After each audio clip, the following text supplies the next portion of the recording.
perjalanan tadi sudah dihubungi Pak Syukur. Nanti mungkin saya 10 menitan lagi baru sampai ke rumah. Ini nanti presentasi dulu ya. Nanti saya sambil mendengarkan. Nanti setelah presentasi kemudian bisa dilanjutkan diskusi. Nih kelompoknya tadi sudah mengirim ya, Atika dan Bu Lulul ya, terkait dengan materi pertama nanti bisa dipresentasikan. Kemudian ada diskusinya dulu ya. Silakan nanti tanya jawab dari para mahasiswa. Nanti saya menyimak dulu, nanti kalau sudah sampai rumah nanti saya bisa gabung lagi. Ini tetap saya simak dulu ya. Kemudian nanti untuk selain PPT nanti ada webnya juga ya, Bu Atika dan lain-lain. Nanti untuk di-share juga untuk webnya gitu ya, biar secara lengkapnya. Kalau yang di PPT kan poin-poinnya ya, tapi ini sudah banyak, sudah 30 slide ya yang dikirimkan ini. Saya kira sudah banyak materinya lah, nanti tinggal webnya itu nanti yang dikirimkan lagi. Itu nggih, monggo Bu Atika dan Bu Lul untuk bisa memaparkan materinya.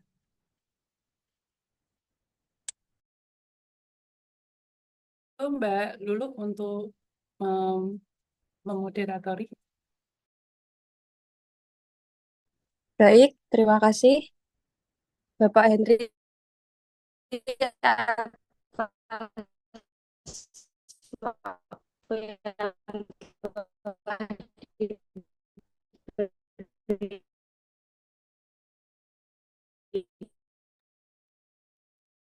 Bu Lulu mungkin bisa diulang karena suaranya Apakah putus-putus. suara saya terdengar Bapak Ibu? Mungkin bisa Masih diulang masih agak lagi. terputus-putus, Bu Lulu.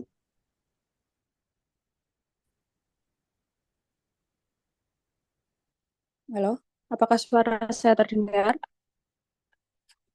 Masih agak Suara saya putus-putus, sudah Bu. terdengar, Bu Atika.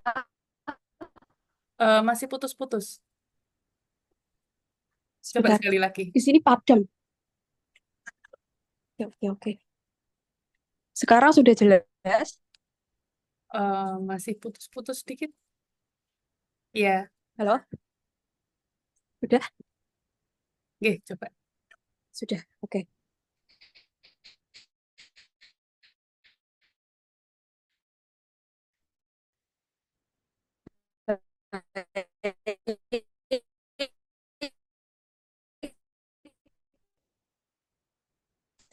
Terima kasih Bapak Henry atas waktu yang telah diberikan oleh kelompok kami. Selamat sore Bapak Ibu. Assalamualaikum warahmatullahi wabarakatuh. Mohon izin untuk Waalaikumsalam. mematikan kamera ya karena di sini sinyal saya sedang trouble. Nah, salam sejahtera untuk kita semua. Eh, Pertama-tama, marilah kita, karena pada sore hari ini kita semua dapat Ibu Atika sebagai pemateri kedua. Kami dengan judul Karakteristik, Model, dan Pendekatan Evaluasi Pembelajaran. Mohon maaf, apakah suara saya masih putus-putus, Bapak Ibu? Sudah jelas, Mbak. Sudah jelas. Iya. Oke. Nah, diskusi pada sore hari ini nanti kita akan membagi menjadi dua sesi. Yang pertama yaitu pemaparan dari anggota kelompok kami. Setelah itu kita akan membuka sesi tanya jawab yang mana kami membuka dua termin, masing-masing termin terdiri dari tiga penanya. Nah, di sini kami dari anggota kelompok satu, saya sendiri Luul Magnus sebagai moderator dan sebagai pemateri pertama, dan rekan saya Ibu Atika Dewi sebagai pemateri kedua. Nah, langsung saja. Next, Bu. Sudah, Mbak. Oke. Nah, sebelum kita mengetahui model, karakteristik, dan pendekatan evaluasi pembelajaran. Di sini saya akan sedikit membahas mengenai apa pengertian dari evaluasi itu sendiri. Nah, evaluasi itu apa sih? Nah, evaluasi itu merupakan proses yang sistematis dan berkelanjutan untuk mengetahui bagaimana sih kualitas dari peserta didik itu sendiri. Nah, tujuan dilakukan evaluasi ini supaya pendidik itu dapat mengetahui kesulitan-kesulitan yang dirasakan oleh peserta didik. Nah, selain itu, pendidik juga dapat memperoleh informasi mengenai kelebihan dan kekurangan dari peserta didik. Next, Bu. Nah, nah, nah, kemudian karakteristik evaluasi pembelajaran. Nah, di dalam mengevaluasi, ini kan kita tentunya sebagai seorang pendidik kan membutuhkan sebuah alat-alat ya untuk mempermudah proses mengevaluasi. Nah, alat-alat ini kan yang biasa disebut dengan instrumen evaluasi. Nah, di sini ada beberapa karakteristik instrumen evaluasi yang baik. Nah, di sini ada 8 karakteristik. Yang pertama yaitu valid. Nah, valid di sini yaitu artinya teruji kebenarannya. Nah, maksudnya bagaimana? Maksudnya itu sebuah alat ukur evaluasi itu tuh dinyatakan valid apabila alat ukur itu sesuai dengan apa yang menjadi objek ukurnya. Nah, misalnya untuk mengukur misalnya mata pelajaran bahasa Indonesia. Nah, maka alat ukurnya tuh harus betul-betul dan hanya mengukur kemampuan peserta didik yang ada pada mata pelajaran bahasa Indonesia. Nah, jangan sampai dicampur adukan dengan mata pelajaran yang lain. Seperti itu dari karakteristik valid. Nah, untuk karakteristik yang kedua yaitu reliable. Nah, reliable di sini berarti konsisten. Nah, maknanya memiliki hasil tes yang sama di beberapa percobaan. Nah, evaluasi yang variabel ini tuh memiliki hasil yang sama ya atau mendekati sama meskipun dalam kurun waktu yang berbeda. Misalnya suatu alat ukur diberikan kepada sekelompok peserta didik saat ini. Nah, kemudian diberikan ke peserta didik yang sama pada waktu yang akan datang. Nah, ketika hasil tes ini menunjukkan sama atau mendekati sama, maka bisa dikatakan bahwa reliabelnya ini tinggi seperti itu. Nah, kemudian karakteristik yang ketiga yaitu relevan. Nah, relevan di sini berarti harus berdasarkan pada kesepakatan sistem pendidikan. Jadi berdasarkan pada kesepakatan sistem pendidikan yang secara umum, baik berdasarkan kompetensi dasar, kompetensi inti, dan lain sebagainya. Nah, untuk karakteristik yang keempat yaitu representatif. Nah, representatif ini berarti mewakili seluruh materi yang disampaikan. Nah, artinya alat evaluasi yang ditetapkan itu harus meliputi seluruh materi yang disampaikan. Seperti halnya ada 4 bab sebelum sumatif tengah semester yang akan dilaksanakan. Maka tes dan butiran soal yang ditanyakan dalam sumatif tengah semester itu juga harus bisa mewakili seluruh bab yang telah dilewati, yang ada 4 bab tadi, seperti itu, representatif. Nah, untuk karakteristik yang kelima yaitu praktis. Nah, praktis di sini artinya mudah dilaksanakan atau mudah digunakan. Nah, maksudnya tujuan evaluasi ini kan supaya mempermudah guru untuk mengetahui kemampuan diri sendiri, terus mengetahui kemampuan murid dan sistem pembelajaran yang digunakan. Maka baik sebaiknya kan membuat evaluasi yang senyaman mungkin dan semudah mungkin.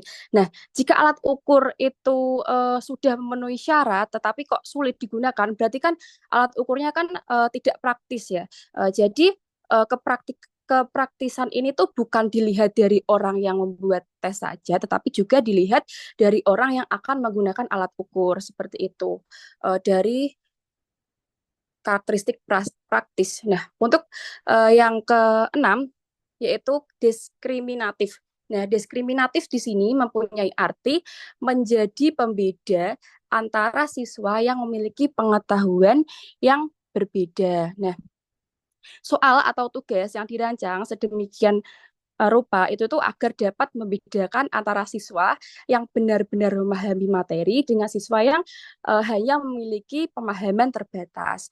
Nah, untuk karakteristik yang ke-7 yaitu spesifik. Nah, spesifik di sini artinya harus menjurus kepada objek sasaran. Jadi evaluasi yang akan diterapkan itu harus menjurus kepada objek yang akan disasar. Nah, seperti halnya alat ukur bahasa Indonesia ini tuh harus sesuai dengan sistem evaluasi bahasa Indonesia juga. Misalnya, ketika guru mengevaluasi kemampuan berbicara dalam pelajaran bahasa Indonesia, penilaiannya tuh harus fokus pada aspek kebahasaan yang dinilai seperti misalnya kayak kelancarannya, kosakatanya atau tata bahasanya dan tidak mencampurkan aspek yang tidak relevan seperti kemampuan siswa dalam pelajaran lain seperti itu dalam karakteristik spesifik. Nah, untuk karakteristik yang ke-8 yaitu karakteristik proporsional. Nah, proporsional di sini artinya yaitu harus memiliki tingkat kemudahan dan kesukaran yang seimbang. Jadi antara mudah dan sukar itu harus seimbang. Nah, sesuatu tes yang baik ini tuh harus memiliki tingkat kesukaran yang seimbang, tidak boleh terlalu mudah juga tidak boleh terlalu susah. Misalnya beberapa soal berbentuk pilihan ganda yang cukup mudah untuk menguji pengenalan konsep dasar, terus beberapa soal urian yang lebih sulit untuk menguji kemampuan berpikir kritis. Next. Nah, selanjutnya ada model-model evaluasi pembelajaran. Nah, di dalam evaluasi pembelajaran ini tuh nanti ada banyak-banyak model evaluasi dengan format yang berbeda ya, atau sistematika yang berbeda. Tetapi juga nanti kita akan memaparkan beberapa model evaluasi yang sama juga. Nah, di sini sebelum ke model-modelnya, di sini saya akan lebih dulu menjelaskan sedikit pengertian dari model evaluasi. Nah, model evaluasi ini merupakan rancangan yang digunakan untuk melakukan evaluasi terhadap suatu program praktik pendidikan. Jadi, ini tuh nanti adalah rancangan yang akan digunakan untuk melakukan evaluasi. Next.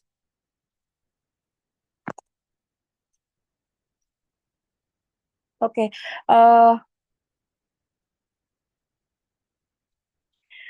Di sini yang pertama ada model evaluasi menurut Said Hamid Hasan. Nah, di sini beliau menjelaskan terdapat dua model, yaitu model kuantitatif dan model kualitatif. Nah, untuk model kuantitatif di sini meliputi model Taylor, model teoritik Taylor dan Maguire, model pendekatan sistem Alkin, model Countenance Stack, model CIPP, dan model ekonomi mikro. Sedangkan pada model kualitatif di sini Said Hamid Hasan meliputi model studi kasus, model iluminatif, dan model responsif. Next, Bu. Nah, kemudian di sini model evaluasi menurut Kaufman and Thomas yang menyatakan bahwa terdapat 8 model. Nah, untuk yang pertama yaitu ada model Goal-Oriented Evaluation Model yang dipelopori oleh Taylor, kemudian yang kedua ada Goal-Free Evaluation Model yang dipelopori oleh Scriven, terus yang ketiga ada Formative Summative Evaluation Model yang dipelopori oleh Scriven juga. Kemudian yang keempat ada Countenance Evaluation Model yang dipelopori oleh Stack. Terus yang kelima ada Responsive Evaluation Model yang dipelopori oleh Stack juga. Terus yang keenam ada GSE UGLE Evaluation Model yang dipelopori oleh Alkin. Terus yang ketujuh ada CIPP Evaluation Model yang dipelopori oleh Staffelbein. Dan yang terakhir ada Discrepancy Model yang dipelopori oleh Profus. Next. Nah, di sini model yang pertama yaitu Goal Oriented Evaluation Model. Nah, Goal-Oriented Evaluation Model ini biasa disebut dengan evaluasi berbasis tujuan. Nah, Goal-Oriented Evaluation Model ini tokohnya yaitu Ralph W. Taylor. Nah, Ralph W. Taylor ini mengungkapkan bahwa evaluasi merupakan proses menentukan sampai mana tujuan pendidikan dapat tercapai.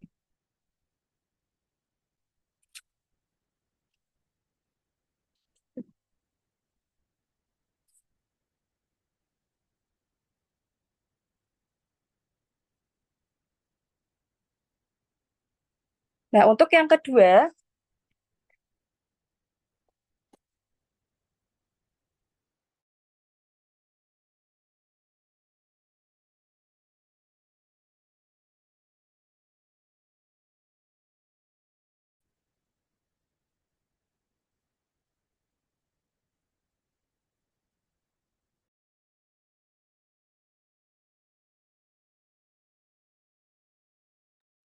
Bu Lulu, Sepertinya terlempar.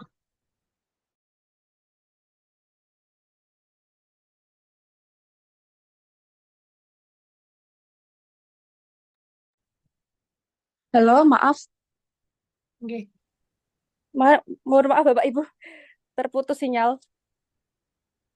Silakan Ibu. Oke, mohon maaf. lanjut. Tadi sampai goal goal oriented evaluation model dikembangkan oleh Tyler. Sebelumnya Ibu,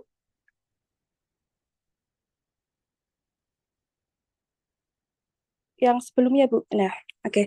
Ini yang pertama yaitu goal oriented evaluation model. Di sini evaluasi berbasis tujuan yang dipelopori oleh Ralph W. Taylor yang mengungkapkan bahwa evaluasi merupakan proses menentukan sampai mana tujuan pendidikan dapat tercapai. Nah, jadi model ini itu menggunakan tujuan dari program yang sudah ditetapkan sebelum digunakan sebagai objek pengamatannya. Sehingga evaluasi dilakukan secara berkesinambungan, terus-menerus untuk mengecek seberapa jauh sih tujuan-tujuan tersebut itu sudah terlaksana dalam pelaksanaannya. Nah, eh, goal oriented evaluation model ini misalnya itu dalam pembelajaran itu kan memiliki tujuan untuk meningkatkan nilai matematika. Misalnya pembelajaran memiliki tujuan untuk meningkatkan nilai matematika siswa di atas 80%. Nah, setelah program pembelajaran berlangsung, terus kan dilakukan tes akhir untuk melihat apakah nilai siswa sudah sesuai dengan tujuan tersebut. Nah, jika sebagian siswa ini mencapai nilai di atas 80% tadi yang ditentukan, nah maka program ini dianggap sudah berhasil. Seperti itu. Nah, next. Nah, untuk yang kedua yaitu goal free evaluation model. Nah, goal free evaluation model ini biasa disebut dengan evaluasi bebas tugas. Nah, goal free evaluation model ini dipelopori oleh Michael Scriven. Nah, Michael Scriven ini mengungkapkan bahwa evaluasi merupakan proses untuk mengenali tujuan yang dicapai. Jadi model ini itu ya dianggap berlawanan dengan model yang tadi, model Taylor seperti itu. Nah, misalnya dalam pembelajaran masih ya. Dalam pembelajaran matematika di kelas 4 SD, itu kan biasanya kan tujuan pembelajaran yang ditetapkan adalah siswa dapat menguasai operasi dasar penjumlahan, pengurangan, terus perkalian, dan pembagian. Nah, ketika kita menggunakan ini goal free evaluation model, berarti evaluasi itu tidak hanya fokus pada apakah siswa itu mampu melakukan operasi matematika, tetapi juga mengeksplorasi hasil lain yang dicapai siswa selama proses pembelajaran seperti misalnya seperti kayak itu kemampuan pemecahan masalah meliputi apakah siswa mulai menunjukkan kreativitas dalam mencari solusi lain untuk menyelesaikan soal, terus misalnya seperti dalam peningkatan rasa percaya diri itu apa siswa lebih berani bertanya atau menyatakan pendapat selama proses pembelajaran. Kemudian misalnya dalam kerja sama tim, apakah siswa lebih mampu bekerja sama dengan teman-temannya selama aktivitas kelompok. Nah, jadi di sini kita sebagai evaluator akan mengamati dan mencatat berbagai hasil yang muncul. Jadi bukan hanya berfokus pada kemampuan akademis formalnya, tetapi evaluator di sini itu mungkin menemukan bahwa beberapa siswa itu yang awalnya pemalu mulai lebih aktif terlibat, meskipun hasil tes matematikanya belum maksimal seperti itu. Next. Nah, untuk model yang ketiga yaitu formative Summative Evaluation Model.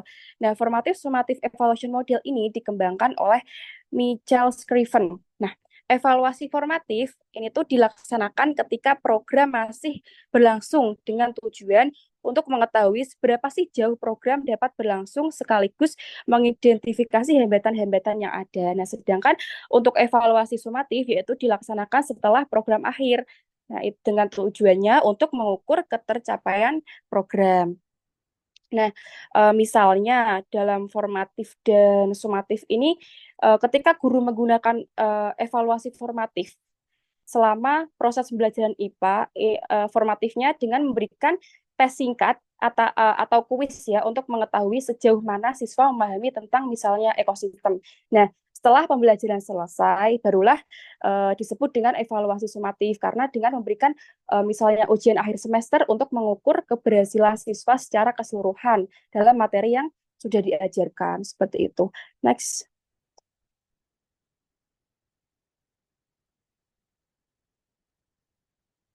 Nah, untuk yang keempat yaitu Countenance Evaluation Model. Nah, Countenance Evaluation Model ini dikembangkan oleh Robert Stack. Nah, beliau mengungkapkan bahwasanya model ini menekankan pada pelaksanaan dua hal pokok, yaitu deskripsi dan pertimbangan. Dan beliau juga mengungkapkan dalam model ini membedakan 3 tahap evaluasi, yaitu ada antecedent, terus transaksi, dan keluaran. Nah, misalnya saat mengevaluasi program pembelajaran IPA misalnya. Nah, guru kan dapat menggambarkan secara detail aktivitas yang dilakukan siswa. Nah, ini masuknya dalam deskripsi. Terus guru mempertimbangkan bagaimana interaksi antara siswa dan guru serta antara siswa itu sendiri mempengaruhi pemahaman mereka tentang materi. Nah, ini masuknya pertimbangan. Terus 3 tahap ada antecedent, transaksi, dan keluaran. Nah, pada tahap antecedent, guru menyiapkan bahan ajar dan strategi pembelajaran yang sesuai. Kemudian pada tahap transaksi, guru mengamati dinamika kelas saat pembelajaran yang berlangsung. Nah, terus yang terakhir pada tahap keluaran, guru menilai hasil belajar siswa yang mencerminkan pemahaman mereka terhadap materi yang telah diajarkannya. Next. Nah, untuk yang model yang kelima yaitu responsive evaluation model. Nah, model ini dikembangkan oleh Robert Stack. Nah, beliau mengungkapkan bahwasanya model ini lebih menekankan pada respon para stakeholder program. Nah, misalnya dalam pembelajaran PJOK. Nah, guru itu lebih menekankan pada respon dari siswa dan orang tua terkait pelaksanaan program latihan fisik yang ada di sekolah. Nah, misalnya guru meminta masukan dari siswa mengenai kegiatan olahraga yang paling diminati atau yang tidak disukai, dan juga mempertimbangkan masukan dari orang tua mengenai keamanan dan kesehatan selama kegiatan tersebut. Nah, untuk yang keenam yaitu model CSE UCLA, evaluation model. Nah, model ini dipelopori oleh Alkin. Nah, Alkin ini mengungkapkan bahwasanya model ini terdiri dari 5 tahap, yaitu ada tahap pertama ada perencanaan, kemudian tahap kedua ada pengembangan, kemudian tahap ketiga ada implementasi, tahap keempat ada hasil, dan yang tahap terakhir adalah ada dampak. Nah, misalnya pada tahap perencanaan. Nah, guru merancang program pembelajaran yang mencakup seperti tujuan, terus strategi, dan materi ajar yang sesuai untuk siswa. Terus kemudian pada tahap pengembangan, di sini guru dapat menguji metode pembelajaran baru dalam kelompok kecil untuk melihat keefektivitasnya. Nah, untuk pada tahap implementasi, guru bisa melakukan dengan penerapan program tersebut di kelas, di mana guru mengobservasi dan mencatat respon siswa. Nah, setelah itu pada tahap hasil, guru mengumpulkan data melalui tes atau penilaian formatif untuk mengevaluasi pemahaman siswa. Dan terakhir, pada tahap dampak, guru menganalisis bagaimana program pembelajaran tersebut itu mempengaruhi kemampuan siswa secara keseluruhan dan melakukan revisi untuk perbaikan di masa mendatang. Next. Nah, untuk yang ketujuh yaitu model CIPP Evaluation Model. Nah, model ini dikembangkan oleh Staffelbein. Nah, Staffelbein ini mengungkapkan bahwasanya evaluasi diartikan sebagai suatu proses menggambarkan, memperoleh, dan menyediakan informasi yang berguna untuk menilai alternatif keputusan. Nah, model ini juga digunakan untuk menganalisis program yang dilaksanakan berdasarkan komponen diantaranya ada evaluasi konteks, terus evaluasi masukan, input, evaluasi proses, dan evaluasi produk atau evaluasi hasil. Nah, misalnya di sini kan CIPP kan terdapat 4 komponen ya, C-nya itu eh, konteks. Nah, dalam evaluasi kontak, kita itu dapat menganalisis kebutuhan siswa dan lingkungan belajar untuk menentukan apakah program pembelajaran yang kita rancang itu sesuai dengan karakteristik siswa. Nah, kemudian komponen yang kedua, I, input, masukan. Nah, kita dapat memeriksa sumber daya yang tersedia seperti buku dan alat peraga serta kualifikasi guru. Nah, untuk komponen yang ketiga, proses. Nah, kita bisa menilai bagaimana pelaksanaan pembelajaran dilakukan, apakah metode yang kita gunakan itu efektif atau enggaknya, dan sesuai dengan tujuan pembelajaran. Nah, untuk yang P terakhir, yaitu produk, dapat dilakukan dengan mengukur hasil belajar siswa melalui tes dan penilaian lainnya untuk menentukan sejauh mana sih tujuan pembelajaran ini dapat tercapai. Next. Nah, untuk yang ke terakhir, diskrepansi model. Nah, model ini dipelopori oleh Malcolm Provus. Nah, beliau mengungkapkan bahwasanya model ini menekankan pada pandangan adanya kesenjangan di dalam pelaksanaan program. Jadi, evaluasi ini mengukur besarnya kesenjangan yang ada di setiap komponen. Evaluasi dilakukan untuk mengetahui perbedaan yang ada pada setiap komponen program yang akan dilaksanakan. Nah, misalnya, jika tujuan pembelajaran untuk sesuatu pelajaran adalah agar siswa dapat memahami konsep dasar matematika dengan benar, evaluasi dapat dilakukan dengan mengukur seberapa banyak sih siswa yang berhasil mencapai pemahaman tersebut melalui tes maupun observasi. Nah, ketika kita temukan bahwa sebagian besar siswa kok belum memahami konsep tersebut, evaluasi dapat mengidentifikasi komponen yang perlu diperbaiki seperti metode pengajarannya, materi ajarnya, atau waktu yang diberikan untuk pembelajaran. Nah, semua ini guna untuk meningkatkan hasil pembelajaran secara keseluruhan. Next. Oke, baik. Untuk model yang selanjutnya akan dipaparkan oleh rekan saya, Bu Atika Dewi. Monggo, Bu Atika Dewi. Terima kasih Bu Lulul. Kami lanjutkan untuk model evaluasi menurut Sujana dan Ibrahim. Yang pertama adalah, mohon maaf sebelumnya, untuk model evaluasi menurut Sujana dan Ibrahim ini dikelompokkan menjadi 4 model utama, yaitu measurement atau pengukuran, kemudian congruence, kesesuaian, education system, dan illumination. Dari keempat itu akan dijelaskan ada 8 model. Yang pertama adalah model Tyler atau model black box, di mana model ini berdasarkan 2 pemikiran, yaitu dilaksanakan pada tingkah laku sebelum dan sesudah pembelajaran. Maka ini adanya kegiatan pretest dan post-test. Untuk langkah dalam evaluasi, pada model Tyler ini ada 3 langkah pokok evaluasi. Yang pertama adalah menentukan tujuan pembelajaran, kemudian yang kedua adalah menentukan situasi kegiatan evaluasi yang akan dilaksanakan, dan yang ketiga adalah menentukan alat evaluasinya. Dari buku Tyler, salah satu bab dalam bukunya ini menjelaskan bahwa pada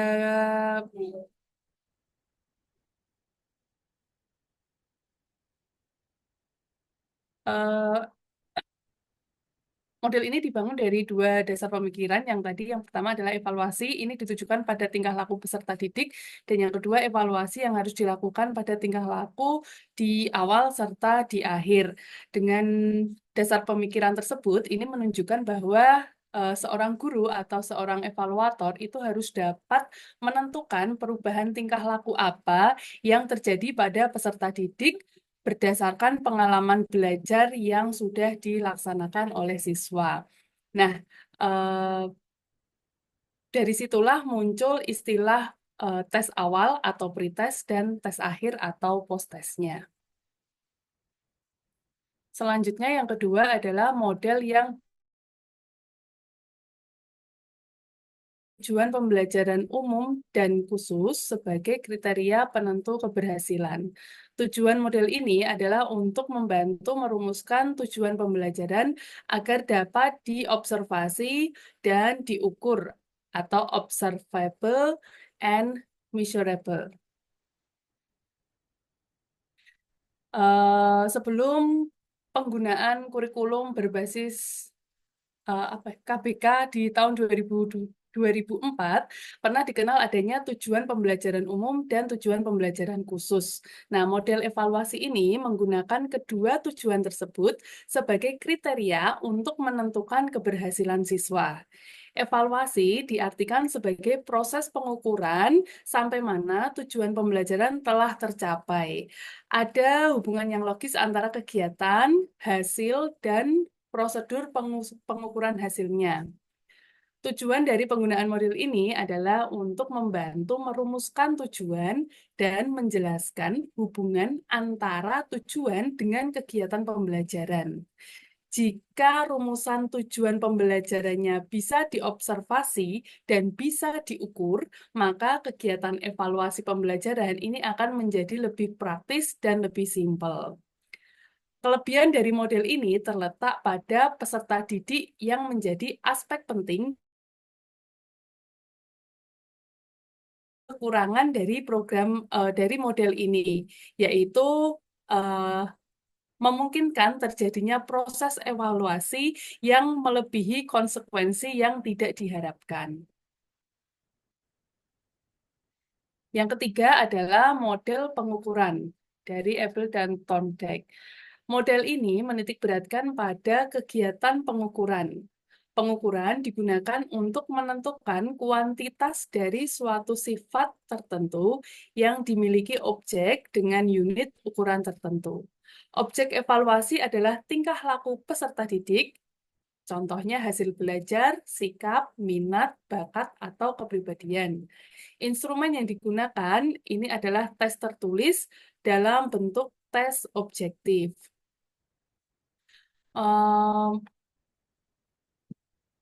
Model pengukuran ini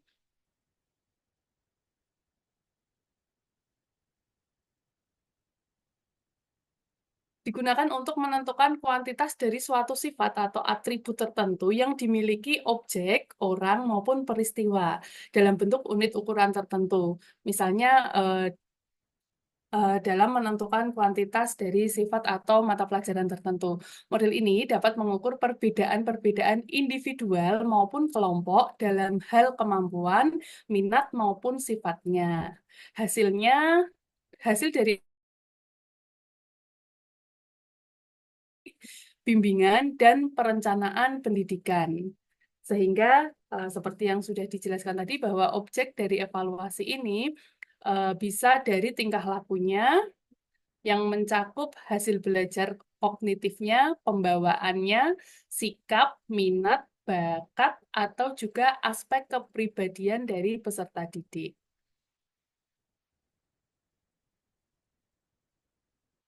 Yang keempat adalah model kesesuaian dari Tyler, Carroll, dan Cronbach. Model ini menjelaskan bahwa evaluasi digunakan untuk melihat kesesuaian atau kongruens antara tujuan dan hasil belajar. Objek evaluasi adalah perubahan tingkah laku peserta didik yang diharapkan di akhir pembelajaran. Teknik evaluasi dapat berupa tes dan non-tes, dengan langkah yang pertama merumuskan tujuan, yang kedua menentukan situasi evaluasi, Yang ketiga, menyusun alat evaluasi. Dan yang keempat adalah menggunakan hasil evaluasi.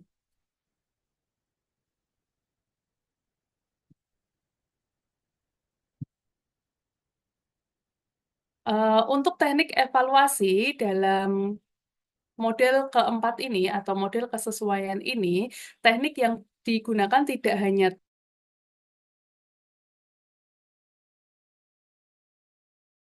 observasi, wawancara, skala sikap, dan lain sebagainya. Model evaluasi ini memerlukan informasi perubahan tingkah laku pada 2 tahap, yaitu sebelum dan sesudah kegiatan pembelajaran. Jadi langkah-langkah yang harus dilakukan dalam model evaluasi ini adalah merumuskan tujuannya dulu, kemudian menentukan situasi di mana peserta didik dapat memperlihatkan tingkah lakunya yang akan dievaluasi, kemudian menyusun alat evaluasinya, dan yang terakhir adalah menggunakan hasil evaluasinya. Yang kelima, model Educational System Evaluation Model dari Stafelbeam, Scriven, Steig, dan Profus. Evaluasi berarti membandingkan performance dari berbagai dimensi dengan sejumlah kriteria. Model ini merupakan gabungan beberapa model, yaitu model Steig, yang menitikberatkan evaluasi pada description atau deskripsi dan judgment atau pertimbangan, serta model CIPP yang berorientasi pada suatu keputusan.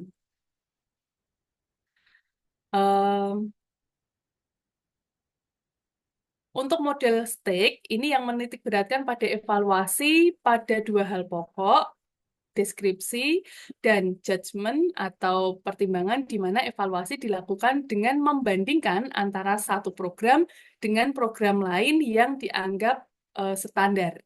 Kemudian untuk keputusan, ini evaluasi diartikan sebagai suatu proses yang menggambarkan, memperoleh, dan menyediakan informasi yang berguna untuk menilai alternatif keputusan.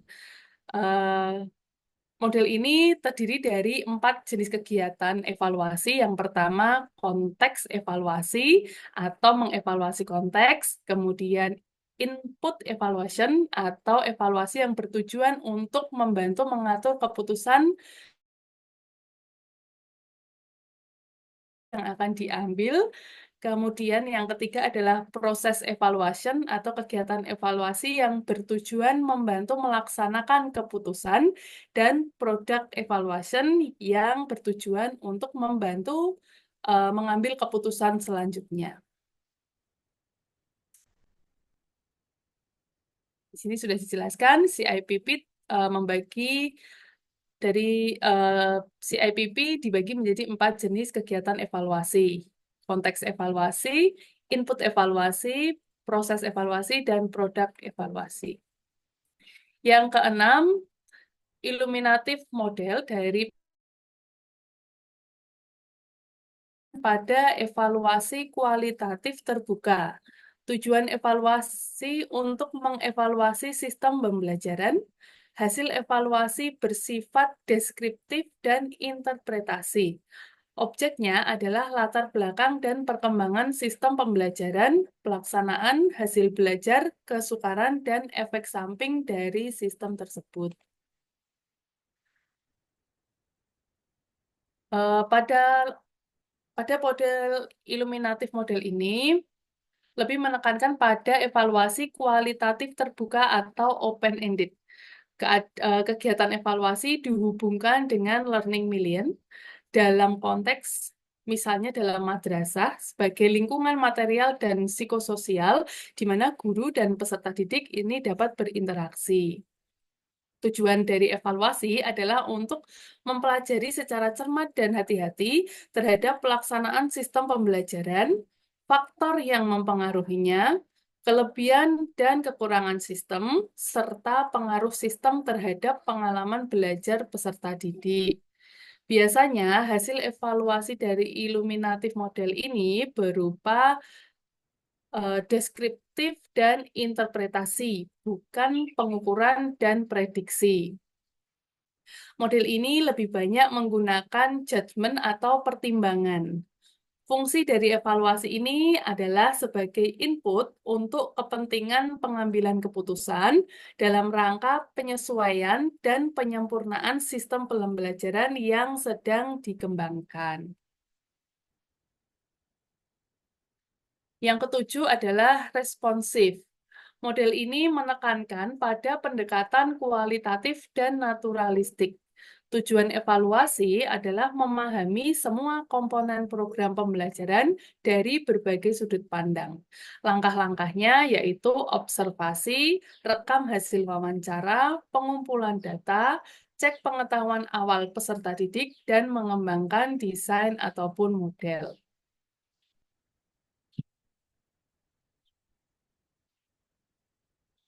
Jadi, dalam evaluasi model responsif ini diartikan sebagai pengukuran atau pemberian makna atau yang melukiskan sebuah realitas dari berbagai perspektif orang-orang yang terlibat, yang berminat, dan berkepentingan dalam program pembelajaran. Tujuannya untuk memahami semua komponen program pembelajaran melalui berbagai sudut pandang yang berbeda. Kelebihan dari model ini adalah peka terhadap berbagai pandangan dan kemampuannya mengakomodasi pendapat yang ambigus serta tidak fokus. Sedangkan kekurangan dari model ini adalah yang pertama, pembuat keputusan sulit menentukan prioritas atau penyederhanaan informasi. Yang kedua, tidak mungkin menampung semua sudut pandang dari berbagai kelompok. Dan yang ketiga, membutuhkan waktu dan tenaga. Evaluator atau guru harus dapat beradaptasi dengan lingkungan yang diamati. Materi yang ketiga adalah pendekatan evaluasi pembelajaran. Pendekatan evaluasi pembelajaran merupakan sudut pandang seseorang dalam mempelajari sesuatu. Dengan demikian, pendekatan evaluasi merupakan sudut pandang seseorang dalam menelaah atau mempelajari mengenai evaluasi. Secara garis besar, pendekatan evaluasi pembelajaran dibagi menjadi dua, yaitu komponen pembelajaran dan penafsiran hasil evaluasi. Pada komponen pembelajaran, pendekatan evaluasi pembelajaran dibagi menjadi dua jenis. Yang pertama, pendekatan tradisional, dan yang kedua, pendekatan sistem. Pendekatan evaluasi pembelajaran berdasar penafsiran hasil evaluasi dibagi menjadi dua, yaitu Criterion Reference Evaluation dan Norm Reference Evaluation. Untuk pendekatan evaluasi pembelajaran yang dilihat dari komponen pembelajarannya terdiri dari dua jenis, yaitu pendekatan tradisional dan sistem. Pendekatan tradisional berorientasi kepada perkembangan aspek intelektual peserta didik, aspek keterampilan, dan pengembangan sikap belum mendapatkan perhatian yang serius. Untuk pendekatan sistem, komponen yang saling berhubungan dan ketergantungan, fokus komponen evaluasi pembelajaran diantaranya adalah komponen kebutuhan, komponen input, komponen proses, dan komponen produk atau CIPP.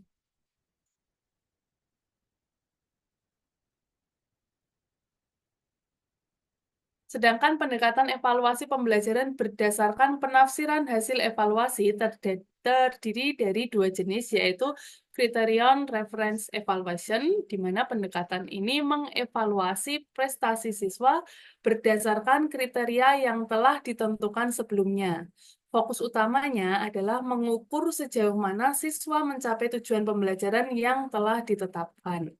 Yang kedua, Norm Reference Evaluation, yang artinya pendekatan ini mengevaluasi prestasi siswa dengan membandingkan dengan prestasi siswa yang lain dalam suatu kelompok atau populasi yang sama. Tujuannya adalah untuk menempatkan siswa dalam peringkat relatif terhadap satu sama lain. Terima kasih. Kami kembalikan kepada Bu Lu'lu. Oke, baik. Terima kasih Bu Atika atas presentasinya yang sangat informatif. Nah, sekarang kita masuk ke sesi tanya jawab. Nah, monggo bagi Bapak Ibu yang ingin bertanya, silakan untuk raise hand terlebih dahulu. Oke, dia tadi mana?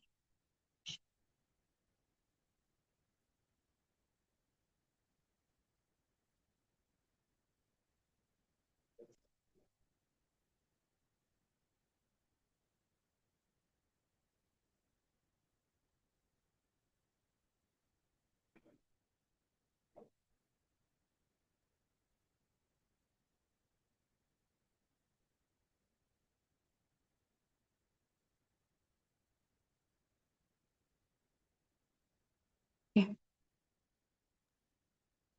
Eh, untuk monggo sesuai urutan di sini Bu Musyarofa. Monggo Bu Musyarofa. Ya, terima kasih sebelumnya untuk kelompok satu. Eh, Pertanyaan saya, menurut perspektif kelompok Anda, berdasarkan pengalaman Anda dalam mengajar di sekolah dasar, model evaluasi mana yang paling efektif dalam mendukung proses belajar? Dan apa yang membuat model tersebut berfungsi dengan baik? Terima kasih. Baik Ibu Musyarofa, terima kasih. Saya ulangi ya Bu pertanyaannya. Menurut kelompok kami, berdasarkan pengalaman kami mengajar, model mana sih yang paling efektif yang pada proses pembelajaran dan bagaimana yang membuat model tersebut berfungsi dengan baik. Seperti itu, betul? Iya, betul. Baik. Terima kasih Bu Musyarofa. Ya. Di sini untuk penanya kedua, Bu Wahyu. Terima kasih waktu yang diberikan kepada saya. Nah, misal jika Anda harus mengembangkan program evaluasi di sekolah Anda dengan menggunakan gabungan dari beberapa model yang telah Anda jabarkan tadi, model manakah yang paling tepat digunakan dalam proses evaluasi pembelajaran yang Anda kembangkan tadi dan kenapa? Dan apakah manfaat tersebut apakah dan model yang dipakai itu apakah bermanfaat bagi semua pemangku kepentingan yang ada di dalam pembelajaran jenengan tadi? Terima kasih. Mohon maaf Ibu Erni, boleh diulangi sekali lagi?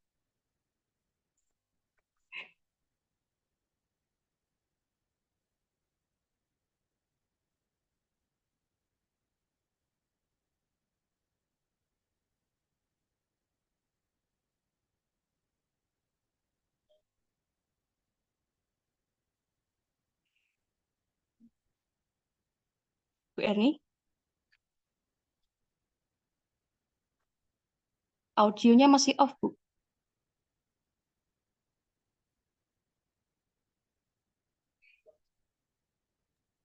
Maaf, saya ulangi, nggih. Taruh situ aja sih. Sudah terdengar suara saya, Bu? Sampun. Misal Anda harus mengembangkan program evaluasi di sekolah Anda dengan menggabungkan dari beberapa model yang tadi Anda jabarkan, model mana saja yang Anda pilih dan mengapa? Serta bagaimana Anda memastikan bahwa program tersebut relevan dan bermanfaat bagi semua kepentingan. Terima kasih. Saya ulangi nggih, Bu. Dari tadi model-model yang dijabarkan, menurut kelompok kami itu gabungan model yang mana yang paling cocok dan bagaimana memastikan bahwa program tersebut relevan dan bermanfaat bagi semua pemangku kepentingan. Seperti itu? Terima kasih. Baik, terima kasih Bu Erni. Nah, untuk penanya yang ketiga, monggo Bu Isna Hidayati. Ya, terima kasih kelompok 1. Tadi sudah dijelaskan oleh kelompok 1 bahwasanya terdapat 8 karakter instrumen evaluasi yang baik. Nah, dalam upaya untuk menciptakan instrumen evaluasi yang praktis dan diskriminatif, bagaimana menurut pandangan kelompok Anda dapat memastikan bahwa semua siswa terlepas dari latar belakang dan kemampuan mereka, memiliki kesempatan yang sama untuk berhasil dengan menggunakan pendekatan yang adil dan inklusif. Seperti itu, ya, Mbak Nurul. Saya ulangi gitu, Bu. Intinya bagaimana menurut kelompok kami dapat memastikan bahwa semua siswa itu walaupun terlepas dari latar belakang dan kemampuan mereka memiliki kesempatan yang sama untuk berhasil melalui pendekatan yang adil dan inklusif. Seperti itu. Iya, Ya, betul. terima kasih. Jadi langsung kami jawab ya termin pertama nanti pada termin kedua. Nah, monggo untuk pertanyaan pertama yaitu dari Ibu Musyarofa. Nah, pertanyaannya dari perspektif kelompok kami, model evaluasi yang mana yang paling efektif dan mendukung proses pembelajaran dan mengapa kok model tersebut berfungsi dengan baik. Nah, monggo Ibu Atika atau saya terlebih dahulu yang menjawab. Saya coba menjawab dulu nggih, Bu Lulu. Monggo Bu Atika. Ya, terima kasih. Terima kasih Bu Musyarofa untuk pertanyaannya mengenai model evaluasi yang menurut kami dianggap efektif dalam kegiatan pembelajaran untuk pengalaman dalam berbagai bidang adalah yang pertama model CIPP, yaitu model konteks, input, proses, dan produk. Alasannya adalah karena model ini memberikan pendekatan evaluasi yang menyeluruh dengan mempertimbangkan semua aspek penting dalam sebuah program ataupun sebuah proyek, di mana pada kurikulum Merdeka ini kita tidak hanya melaksanakan pembelajaran intrakurikuler, tetapi juga kokurikuler dalam bentuk pembelajaran P5 atau proyek. Dalam kegiatan penilaian menggunakan model CIPP ini, kita menggunakan konteks, yaitu membantu memahami lingkungan dan kebutuhan yang melandasi kegiatan pembelajaran maupun kegiatan proyeknya. Yang kedua, penggunaan input, yaitu kita dapat menilai atau mempertimbangkan sumber daya apa saja yang digunakan dalam pembelajaran maupun dalam proyek. Lalu proses ini digunakan untuk mengamati bagaimana pelaksanaan kegiatan pembelajaran atau proyeknya berlangsung, dan produk untuk mengevaluasi hasil atau dampak dari proyek maupun kegiatan pembelajarannya. Kemudian model yang sudah sering kami gunakan adalah model formatif sumatif, di mana pada evaluasi formatif ini kita dapat melakukan pemantauan berkelanjutan yang memungkinkan mendapatkan umpan balik dari kegiatan pembelajaran yang berlangsung untuk menjadi dasar dalam pelaksanaan perbaikan pembelajaran kemudian. Kemudian selain itu, kegiatan evaluasi formatif juga membantu guru dalam menentukan kesiapan peserta didik sebelum kegiatan pembelajaran berlangsung melalui kegiatan evaluasi atau penilaian diagnostik. Kemudian kegiatan evaluasi sumatif ini digunakan oleh guru untuk menilai keberhasilan dan dampak keseluruhan dari kegiatan pembelajaran yang telah dilakukan. Kegiatan evaluasi sumatif ini membantu guru dalam menentukan nilai akhir atau pengambilan keputusan, baik itu kenaikan kelas maupun kelulusan, sehingga guru dapat memiliki hasil pembelajaran yang konkret dari kegiatan pembelajaran keseluruhan. Monggo Bu Lulu, barangkali ada pandangan lain. Terima kasih Bu Atika. Kalau saya sependapat sama Bu Atika, bahwasanya model yang menurut saya paling efektif untuk mendukung proses pembelajaran itu menggunakan model CIPP Evaluation Model. Nah, kenapa kok itu ya itu tadi? Karena model ini tuh sudah berfungsi dengan baik ya, karena pendekatannya yang komprehensif dan mencakup berbagai aspek penting dari suatu program pembelajaran. Tadi kan CIPP ini kan meliputi konteks, input, proses, dan produk. Nah, yang mana pada konteks ini kan berfokus pada pemahaman kebutuhan dan latar belakang siswa, serta lingkungan di mana pembelajarannya berlangsung. Nah, sehingga ini tuh memungkinkan pendidik itu merancang program yang sesuai dengan kebutuhan spesifik siswa dan memastikan bahwa tujuan pembelajaran yang ditetapkan ini relevan dan dapat dicapai. Nah, misalnya ketika siswa itu berasal dari latar belakang yang berbeda-beda. Nah, evaluasi konteks akan membantu guru untuk memahami perbedaan tersebut dan untuk menyesuaikan metode pengajaran apa sih yang akan supaya lebih inklusif.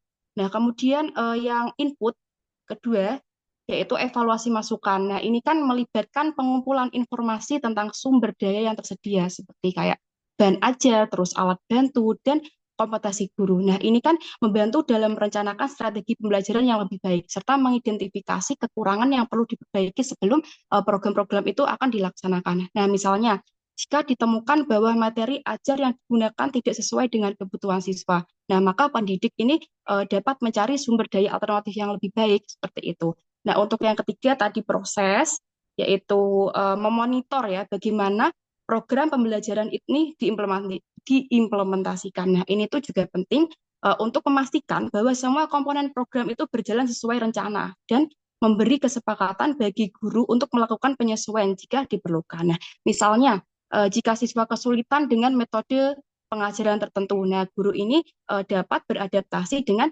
bisa mengganti metode tersebut dengan yang lebih sesuai lagi. Nah, untuk yang terakhir, P yang terakhir itu kan product evaluation. Product evaluation ini berfokus pada hasil akhir dari program pembelajaran, yaitu sejauh mana sih tujuan pembelajaran ini telah tercapai. Nah, ini memungkinkan pendidik untuk mengukur dampak pembelajaran terhadap siswa dan melakukan refleksi untuk perbaikan di masa yang akan datang. Nah, contohnya, jika hasil evaluasi menunjukkan bahwa sebagian besar siswa itu tidak mencapai kompetensi yang diharapkan, maka guru itu dapat mengevaluasi kembali metode pengajarannya dan isi materi untuk perbaikan di siklus pembelajaran yang akan datang atau siklus yang berikutnya. Nah, dengan keempat komponen yang dimiliki model CIPP ini yang saya anggap paling efektif, ini tuh tidak hanya memberikan gambaran menyeluruh ya tentang efektivitas program, tetapi itu juga memungkinkan penyesuaian yang berkelanjutan berdasarkan umpan balik dan hasil evaluasi. Nah,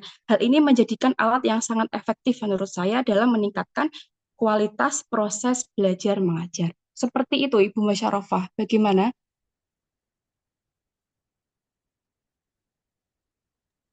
Ya, terima kasih untuk dari jawaban kelompok satu ini bahwa model CIPP ini memang mendukung dalam peningkatan kualitas pembelajaran secara terus-menerus dan juga untuk penggunaan yang seimbang antara formatif dan juga sumatif ini membantu menciptakan lingkungan pembelajaran yang mendukung perkembangan siswa secara menyeluruh. Terima kasih untuk jawaban dari kelompok satu yang sangat informatif dan tercerahkan. Terima kasih. Terima kasih, Ibu Masyarofah. Ya. Untuk pertanyaan kedua, yaitu dari pertanyaan Ibu Wahyu. Nah, dari model yang tadi yang dijabarkan, menurut kelompok kami,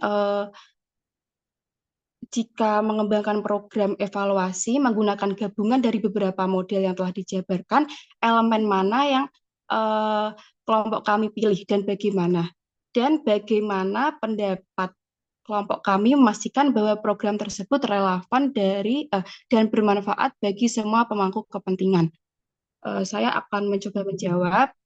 Mungkin saya akan menggabungkan beberapa model. Nah, yang pertama di sini saya akan menggabung model CIPP, yaitu model ini kenapa? Karena model ini tuh sangat berguna karena dapat memberikan gambaran menyeluruh tentang konteks program, terus masukan yang diperlukan, terus proses pelaksanaan dan hasil yang akan dicapai. Nah, dengan demikian ini saya dapat memahami apa sih yang perlu dipersiapkan sebelum program dimulai dan bagaimana program dilaksanakan dan seberapa berhasil program tersebut dalam mencapai tujuannya. Nah, kemudian selain model CIPP ini, saya akan menggabungkan dengan model Taylor. Nah, kenapa kok model Taylor? Karena menurut saya model Taylor ini tuh sangat berguna.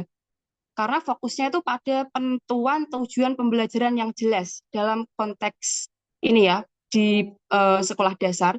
Nah, tujuan pembelajarannya itu harus sederhana dan dapat dipahami oleh siswa serta orang tua. Nah, misalnya, untuk pembelajaran bahasa Indonesia. Tujuan pembelajaran bisa berupa kemampuan siswa dalam membaca dan memahami teks misalnya. Nah, Dengan cara ini, evaluasi dapat dilakukan sebelum dan setelah kegiatan pembelajaran untuk melihat apakah ada perubahan perilaku atau peningkatan kemampuan siswa. Nah, terus selain model CIPP dan model Taylor, saya akan menggabungkan dengan model formatif dan sumatif. Kenapa? Karena evaluasi formatif ini menurut saya tuh sangat penting selama pelaksanaan program untuk mengidentifikasi hambatan-hambatan yang ada dan memastikan bahwa siswa ini mendapatkan dukungan yang dibutuhkan. Nah, dengan melakukan evaluasi formatif, saya dapat memperoleh umpan balik yang berguna dari siswa dan gurunya sehingga bisa segera untuk diperbaiki jika terdapat ada masalah.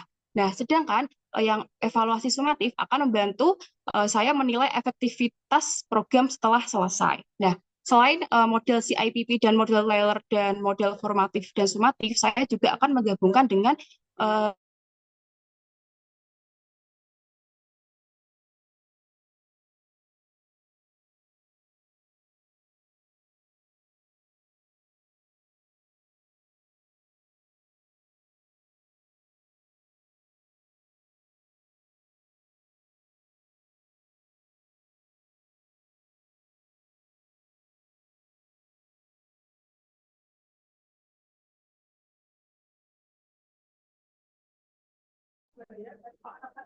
Dulu.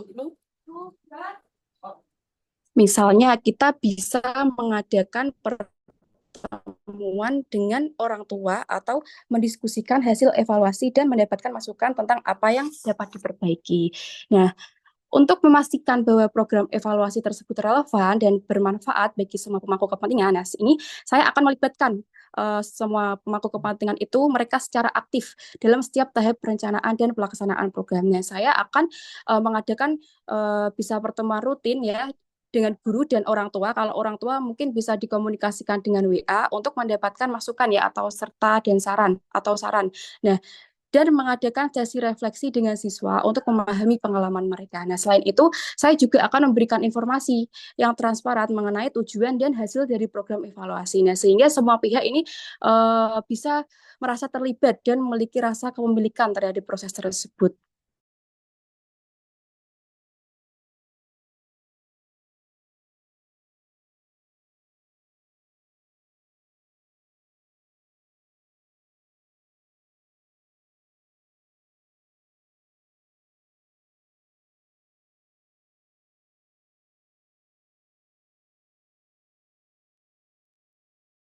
Terlempar ya sepertinya.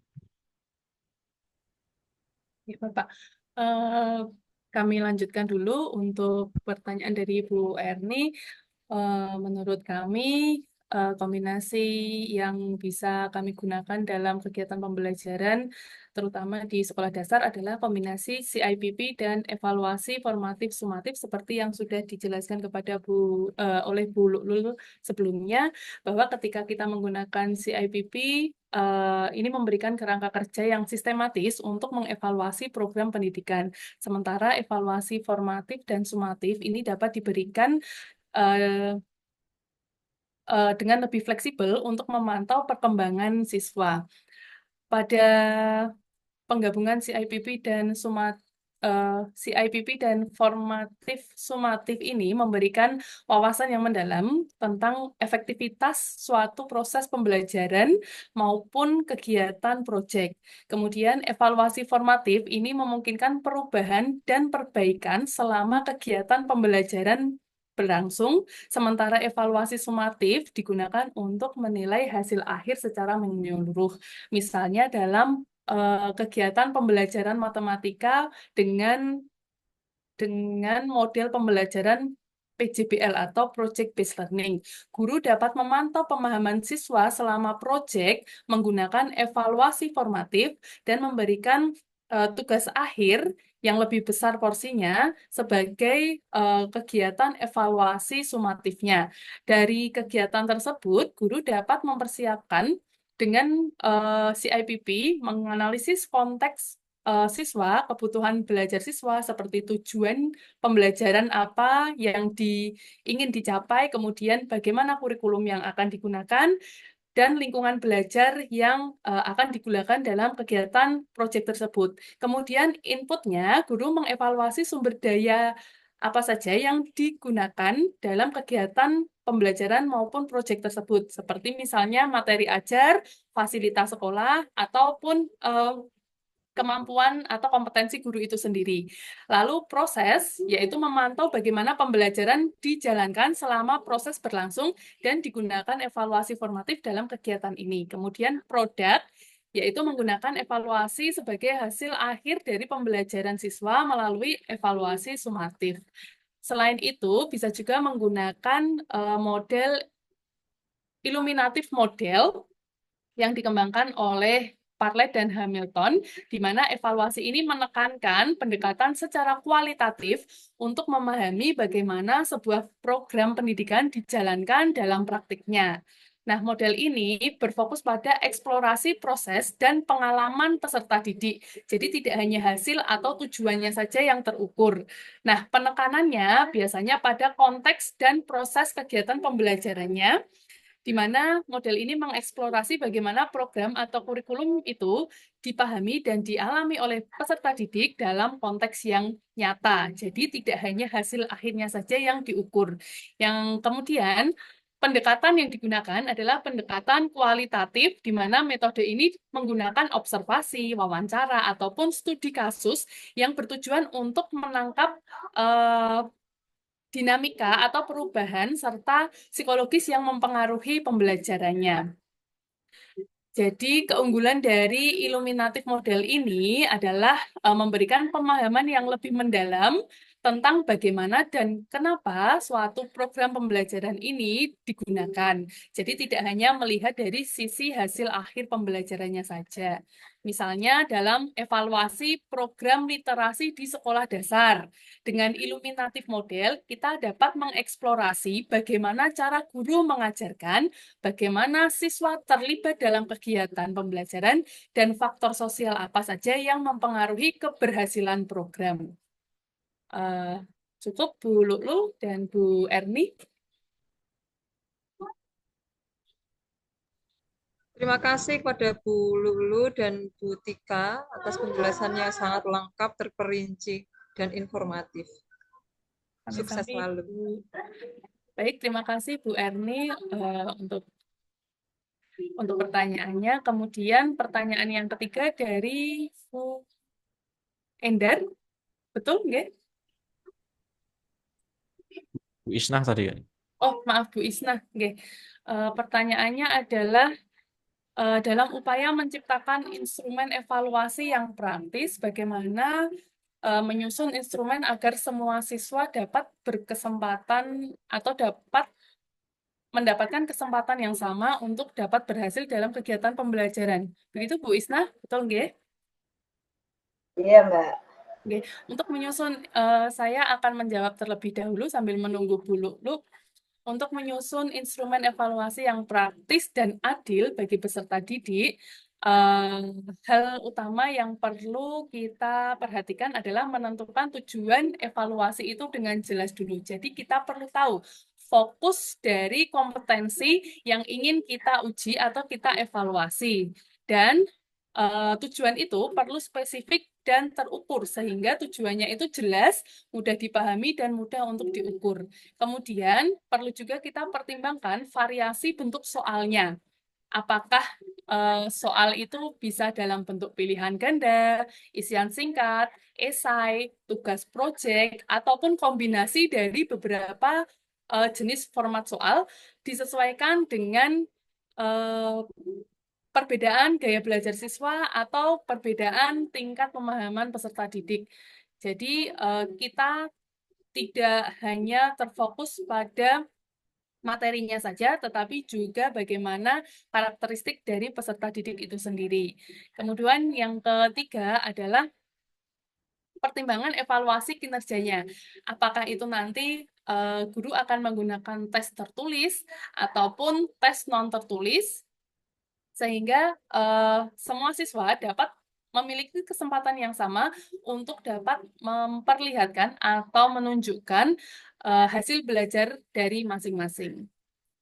Yang keempat adalah mempertimbangkan tingkat kesulitan yang bertahap. Jadi dalam penyusunan instrumen evaluasi, kita dapat memulai dengan pertanyaan yang mudah di awal dengan lebih sederhana, kemudian diberikan tingkat dengan kesulitan yang lebih tinggi secara bertahap.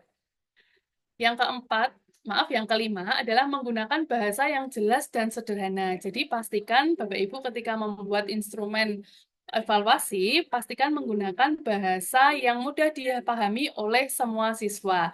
Hindari penggunaan bahasa yang terlalu teknis ataupun terlalu rumit, sehingga bisa membingungkan siswa. Kemudian periksa mengenai bias bahasa atau istilah-istilah yang mungkin hanya dipahami oleh sebagian siswa saja, sehingga siswa yang lain tidak bisa memahami bahasa-bahasa tersebut. Yang selanjutnya, Bapak Ibu juga perlu mempertimbangkan waktu dalam pengerjaan evaluasi ini perlu disesuaikan dengan tingkat kesulitan dan kemampuan rata-rata siswa, sehingga siswa mempunyai waktu yang cukup dalam kegiatan penilaian ataupun evaluasinya. Kemudian hindari diskriminasi terhadap kecepatan kerja siswa. Jadi Bapak Ibu bisa memberikan kelonggaran waktu,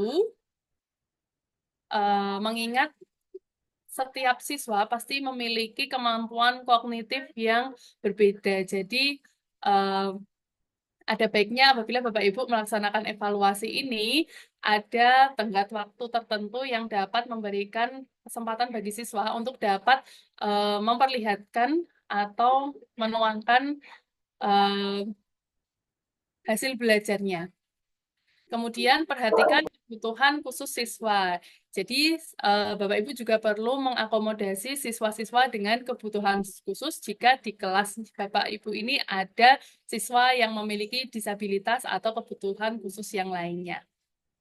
Kemudian fleksibilitas dari evaluasi yaitu menggunakan metode alternatif bagi siswa yang punya kesulitan belajar tertentu. Misalnya yang sulit lisannya atau sulit dalam menulis, ini bisa digunakan format ujian yang tidak standar.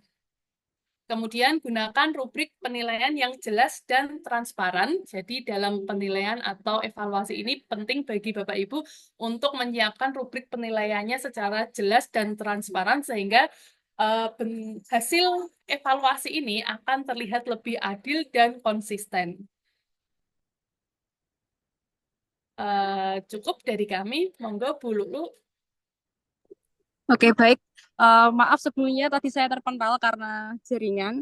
Di sini saya akan menambahkan untuk menciptakan instrumen evaluasi yang praktis dan diskriminatif, penting ya untuk memastikan bahwa semua siswa ini tanpa memandang latar belakang dan kemampuan mereka memiliki kesempatan yang sama untuk berhasil. Nah, pendekatan yang adil dan inklusif ini tuh dapat dimulai dengan menganalisis kebutuhan dan kemampuan setiap siswa. Nah, pertama-tama pendidik itu harus memahami beragam latar belakang siswa, seperti misalnya kayak budayanya, terus bahasanya, terus pengalaman belajar yang berbeda. Nah, misalnya hal ini dapat dilakukan melalui kayak observasi dan pengumpulan data awal, seperti kayak tes diagnosis ya, diagnostik di awal atau wawancara. Nah, setelah memahami konteks siswa, nah pendidik dapat merancang instrumen evaluasi yang mempertimbangkan variasi dalam kemampuan dan cara belajar siswa. Nah, salah satu strategi yang dapat diterapkan adalah penggunaan berbagai jenis soal dalam evaluasi. Nah, misalnya mencakup soal pilihan ganda, kemudian ada soal esai dan tugas praktik. Nah, ini kan memungkinkan siswa ya dengan berbagai kemampuan untuk menunjukkan pemahaman mereka dengan cara yang berbeda. Nah, selain itu juga penting untuk memberikan panduan yang jelas dan contoh yang konkret tentang apa yang diharapkan dalam evaluasi. Nah, dengan memberikan arahan yang tepat, siswa ini kan mungkin merasa cemas atau tidak yakin sehingga dapat lebih siap untuk menghadapi evaluasi. Nah, selain itu juga bisa menggunakan rubrik ya, seperti yang dikatakan Ibu Atika, menggunakan rubrik penilaian yang jelas. ini juga sangat penting karena rubrik membantu siswa memahami kriteria yang digunakan untuk menilai pekerjaan mereka dan memberitahu mereka tentang aspek mana yang perlu diperbaiki. Nah, ini juga memberikan kepada kesempatan bagi siswa untuk berfokus pada area yang menjadi tantangan bagi mereka. Nah, selain itu, untuk menjaga keadilan dalam evaluasi, itu juga penting untuk menerapkan prinsip diferensiasi. Pendidik ini dapat memberikan opsi kepada siswa untuk memilih jenis tugas atau proyek yang mereka rasa paling nyaman dan relevan bagi mereka. Nah, misalnya siswa yang lebih suka berbicara, nah dapat diberikan kesempatan untuk melakukan presentasi. Terus kemudian siswa yang lebih suka menulis, misalnya dapat membuat laporan tertulis. Nah, dengan cara ini kan setiap siswa itu dapat menunjukkan kemampuan dan pemahaman mereka dengan cara yang paling efektif bagi mereka. Nah, akhirnya evaluasi tidak hanya harus dilakukan di akhir pembelajaran. Nah, melakukan evaluasi formatif sepanjang proses pembelajaran dapat membantu pendidik untuk mengidentifikasi kesulitan siswa lebih awal dan memberikan dukungan yang diperlukan. Nah, dengan memberikan umpan balik tadi yang secara konstruktif dan secara teratur, siswa ini dapat belajar dari kesalahan mereka dan memperbaiki pemahaman mereka sebelum penilaian berakhir. Seperti itu, Ibu Isna. Bagaimana?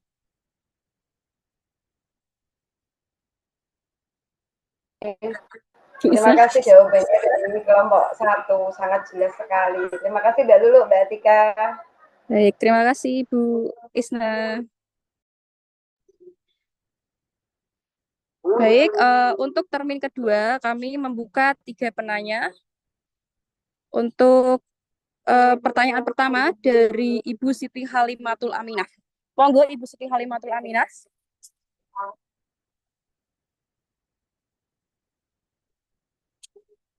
Baik, terima kasih. Di sini saya tadi kan mendengarkan bahwasanya dari kelompok jenengan sudah menjelaskan ada 2 pendekatan evaluasi dalam pembelajaran, yang mana berdasarkan penafsiran hasil evaluasi. Yang pertama yaitu tadi evaluasi yang beracuan kriteria, dan yang kedua evaluasi yang beracuan pada norma. Nah, di sini saya ingin menanyakan bagaimana pendapat kelompok Anda tentang evaluasi yang berbasis norma.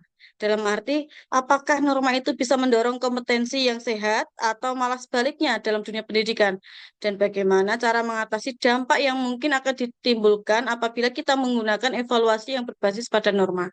Terima kasih. Baik, terima kasih Ibu Ami. Saya ulangi ya pertanyaannya. Intinya, apakah evaluasi yang beracuan norma ini dapat menciptakan kompetensi yang sehat atau malah justru sebaliknya? Dan bagaimana cara mengelola dampak tersebut? Apakah betul seperti itu, Ibu Ami? Ya, betul. Seperti itu, Bu. Oke, terima kasih, Ibu. Untuk penanya yang kedua, yaitu Bapak Ahmad Syukur. Monggo, Bapak Ahmad Syukur. Terima kasih. Suara saya terdengar? Terdengar, Bapak. Oke, terima kasih Bu Lulu dan Bu Atika. Saya tertarik gitu ya untuk konsep asesmen sumatif dan formatif gitu ya, karena memang itu kan yang saat ini real, sebagian besar dari kita melaksanakan itu gitu ya di lingkungan pembelajaran kita gitu. Nah, saya sebenarnya sudah bertanya ini ke banyak orang, dan hari ini saya ingin bertanya juga ke kelompok 1 ini. Menurut kelompok 1 gitu ya, antara asesmen formatif dan sumatif gitu, mana sih yang apa ya bisa menampilkan atau menggambarkan gitu kualitas otentik dari apa namanya kualitas otentik dari peserta didik kita itu yang mana gitu? Apakah asesmen formatif atau asesmen sumatif? Dan nanti mohon penjelasannya gitu. Nah, ini yang pertama. Yang kedua begini, em, saya punya ide gitu ya. Saya punya ide itu bahwa eh, ini mungkin mungkin kita bisa melakukan assessment gitu ya di pembelajaran itu mungkin bisa hanya menggunakan asesmen formatif gitu yang kita sumatifkan dalam arti asesmen formatif itu saya gunakan gitu ya hasil akhirnya itu sebagai hasil akhir dari pembelajaran gitu tanpa melakukan asesmen sumatif ulang gitu. Nah, contoh misalkan saya praktik di pembelajaran yang berbasis banyak praktiknya ya di SBDP misalkan seni budaya itu saya uji coba itu melaksanakan asesmen formatif gitu ya Dan hasil nilainya itu saya gunakan sebagai nilai akhir sebelum penilaian akhir semester ya. Itu dari nilai akhir siswa. Nah, dari pengalaman saya ini, saya ingin juga mendapat pandangan dari kelompok satu gitu ya. Jadi seandainya gitu ya, kita atau saya gitu ya, hanya menggunakan acuan asesmen formatif ini sebagai nilai yang mendekati akhir gitu ya. Karena nanti kan kalau PAS atau penilaian akhir semester kan dari pemerintah ya, jadi kita harus ikut gitu. Itu bisa nggak ya gitu? Atau memungkinkan nggak sih gitu kita menggunakan itu sebagai satu bentuk assessment? Itu, terima kasih. Oke, baik. Terima kasih Bapak Syukur. Saya ulang ya pertanyaannya. Dari evaluasi sumatif dan formatif, mana yang bisa menampilkan kualitas kualitas otentik dari peserta didik dan apabila evaluasi formatif tanpa melakukan evaluasi sumatif itu memungkinkan atau tidak? Seperti itu Bapak Syukur. Oke, terima kasih. Oke, untuk pertanyaan pertama dari Ibu Ami. Menurut kelompok Anda, apakah evaluasi yang beracuan norma ini dapat menciptakan kompetensi yang sehat atau justru sebaliknya? Dan bagaimana cara Anda mengelola dampak tersebut? Nah, oke, saya akan mencoba menjawab. Nah, menurut saya, evaluasi beracuan norma ini tuh memang dapat menciptakan kompetensi di antara siswa karena yaitu hasil evaluasi ini kan membandingkan prestasi siswa ya, prestasi siswa satu dengan yang lainnya. Nah, di satu sisi evaluasi ini juga dapat memicu kompetensi yang sehat. Nah, di mana siswa ini kan nanti akan termotivasi untuk belajar lebih giat agar bisa mencapai hasil yang lebih baik dari teman-temannya. Nah, kompetensi seperti ini bisa meningkatkan semangat siswa, apalagi kalau terutama bagi mereka yang memiliki karakter kompetitif ya. Nah, selain itu evaluasi yang beracuan norma ini sering digunakan dalam tes standar ya untuk keperluan seleksi, misalnya kayak ujian masuk sekolah, terus kayak masuk universitas. Nah, sehingga memang diperlukan ya untuk mengetahui bagaimana kemampuan siswa dibandingkan dengan kelompok lainnya. Nah, namun kalau di sisi lain, evaluasi ini juga dapat menimbulkan dampak negatif ketika siswa merasa tertekan karena harus bersaing dengan teman-temannya, terutama kan jika mereka sering siswa ini merasa berada di peringkat bawah. Nah, hal ini kan kayak bisa menurunkan rasa percaya diri dan motivasi belajar mereka. Nah, sebagian siswa mungkin merasa bahwa usaha mereka ini tidak cukup. Nah, meskipun sebenarnya mereka sudah mencapai kemajuan yang signifikan dalam pembelajaran. Nah, sehingga evaluasi ini tuh kayak cenderung mengabaikan perbedaan individu dalam hal gaya belajar, kayak minat, terus kemampuan. Nah, karena kan fokusnya tadi lebih pada hasil akhir dibandingkan proses ya yang dialami setiap siswa. Nah, terus bagaimana sih cara mengelola dampak negatif tersebut? Nah, caranya itu pendidik itu harus memberikan penekanan pada proses belajar yang lebih inklusif dan juga yang itu lebih suportif. Nah, salah satu caranya ya dengan memberikan umpan balik yang bersifat membangun. Nah, sehingga siswa ini dapat melihat hasil evaluasi sebagai cara untuk meningkatkan diri, bukan sekedar untuk dibandingkan dengan teman-temannya tadi. Nah, sehingga pendidik ini juga bisa itu mendorong siswa untuk fokus pada peningkatan diri sendiri daripada berkompetisi dengan orang lain. Nah, selain itu juga penting untuk menjaga suasana kelas yang mendukung kerjasama daripada persaingan yang berlebihan. Nah, misalnya kita bisa memberikan penghargaan. Memberikan penghargaan ini tidak hanya kepada siswa yang memiliki nilai tertinggi, tetapi juga kepada mereka yang menunjukkan peningkatan yang signifikan. Nah, sehingga seperti itu. Nah, pendidik ini juga bisa mengombinasikan evaluasi beracuan norma dengan evaluasi beracuan kriteria. Tadi kan ada dua ya, beracuan norma dan beracuan kriteria. Nah, dengan mengombinasikan evaluasi beracuan norma dan beracuan kriteria, dengan cara ini siswa itu tidak hanya dinilai berdasarkan perbandingan dengan teman-temannya, tetapi juga dengan kriteria atau standar yang jelas. Nah, ini bisa membantu siswa untuk memiliki tujuan yang lebih konkret dalam pembelajaran mereka, tanpa harus merasa bahwa mereka itu terus-menerus harus bersaing dengan teman-temannya. Nah, sehingga dengan pendekatan yang seimbang dan berfokus pada dukungan terhadap perkembangan setiap siswa, kompetensi yang sehat dan dapat diciptakan tanpa mengorbankan kepercayaan diri dan motivasi belajar siswa yang beragam. Seperti itu. Bu Ami, bagaimana? Ya, baik. Berarti dalam perjalanannya itu nanti adanya kolaborasi antara yang tadi moral sama yang jenengan klasifikasikan tadi ya untuk memperlancar proses pembelajaran. Baik, Ibu, Ya, penjelasannya sudah sangat baik dan sudah terkonfirmasi pertanyaan dari saya. Terima kasih. baik. Terima kasih Ibu Ami. Nah, untuk pertanyaan kedua, yaitu pertanyaan dari Bapak Syukur. Nah, dari asesmen sumatif dan formatif, mana yang bisa menampilkan kualitas otentik dari peserta didik dan ketika kita melakukan asesmen formatif saja tanpa melakukan asesmen sumatif, apakah memungkinkan nggak sih seperti itu?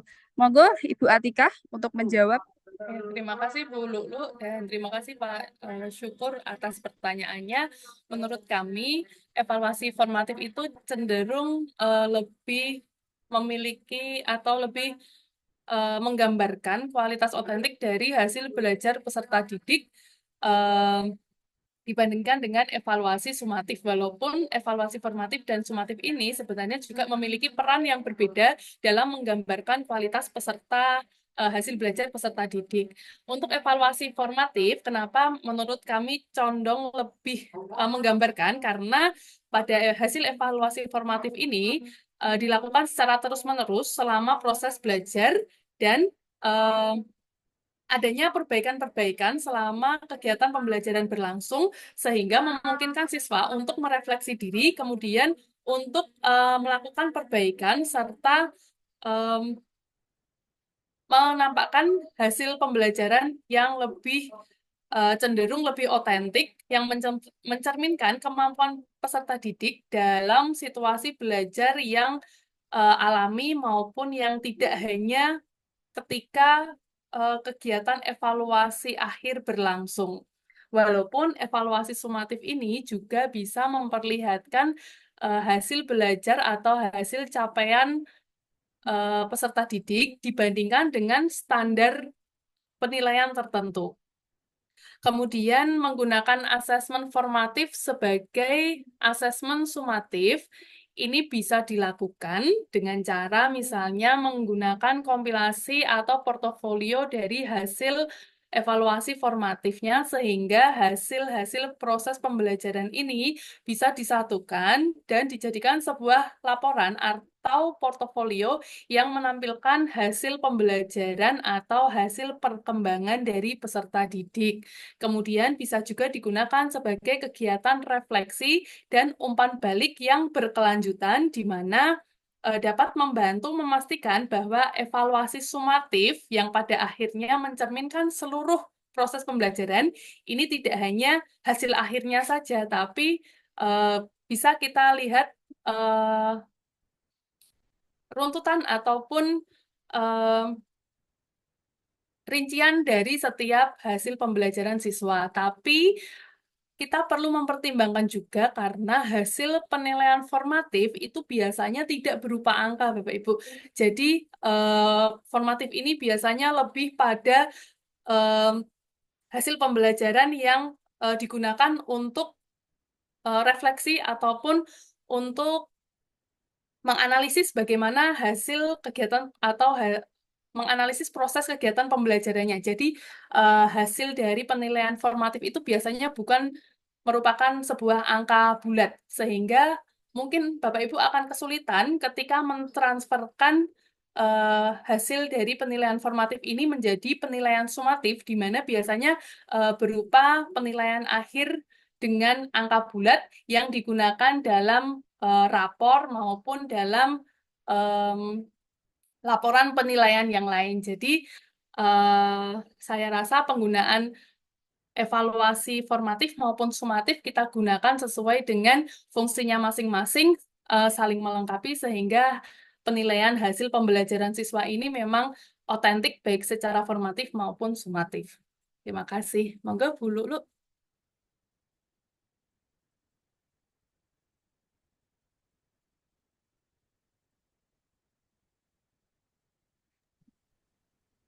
Sinyalnya hilang sepertinya.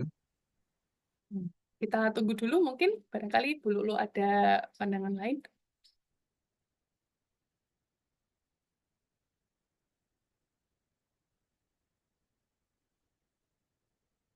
Bagaimana Pak Syukur, mungkin masih ingin menanyakan kembali atau mungkin ada yang perlu penjelasan ulang? Ini sih terima kasih Bu Atika. Jadi memang kalau saya sih sedang ini ya, sedang menguji coba gitu ya. Bukan uji coba sebenarnya kita kan sudah eksperimen di kelas ya. Iya. Jadi apa ya? Saya punya pandangan yang ini terhadap asesmen sumatif itu menurut saya ya, asesmen sumatif itu terlalu banyak faktor yang bisa menyebabkan hasilnya itu bias gitu atau tidak valid gitu. Sehingga saya berusaha untuk menguatkan di asesmen formatifnya gitu. Itulah kenapa mungkin di tesis saya nanti juga akan fokusnya ke asesmen ya. Jadi saya ingin mencari ini, mencari apa ya semacam, pokoknya saya ingin mencoba gitu lah untuk menguatkan di asesmen formatifnya gitu. Termasuk tadi saya hanya menggunakan satu asesmen gitu, asesmen formatif yang mana nanti saya gunakan sebagai acuan utama untuk kualitas capaian pembelajaran anak gitu dibandingkan dengan apa dengan asesmen sumatif gitu. Ya itu sih karena ini pengalaman ya. Jadi apa namanya sharing pengalaman gitu. Karena saya masih ingat betul gitu ya ketika COVID dulu awal-awal 2021 itu kita juga pembelajaran jarak jauh, mengerjakan tugas, melaksanakan tes gitu ya. Tapi hasilnya kan mungkin tidak valid ya karena kondisi banyak faktor yang menyebabkan. Makanya selama pembelajaran sudah bisa luring, kemudian saya mencoba mencari cara gitu, bagaimana sih asesmen yang memungkinkan gitu ya, memungkinkan paling otentik untuk melihat capaian anak gitu. Nah itu sih makanya tadi saya mencoba ingin bertanya supaya mendapat pandangan dari kelompok satu gitu terkait dengan asesmen formatif dan sumatif, termasuk bagaimana kalau kita hanya menggunakan satu asesmen formatif itu sekaligus kita gunakan sebagai acuan akhir dari capaian pembelajaran anak-anak gitu. Ya meskipun kita tidak bisa menolak itu ya karena asesmen sumatif kan penilaian akhir semester itu kan sudah disiapkan oleh pemerintah ya. Kita mau nggak mau tetap harus ikut gitu. Nah, cuman maksud saya sebelum asesmen sumatif dari pemerintah itu sebenarnya saya sudah memiliki nilai capaian akhir gitu yang menurut saya itu urut-urutan anaknya itu seperti ini. Itu saja sih Bu Atika. Terima kasih jawabannya tadi sudah sangat Oke, lengkap. Terima kasih. saya rasa tetap kita membutuhkan itu ya, evaluasi formatif maupun sumatif karena bisa diibaratkan evaluasi formatif ini kita gunakan sebagai data kualitatifnya, kemudian untuk yang sumatifnya ini data kuantitatifnya.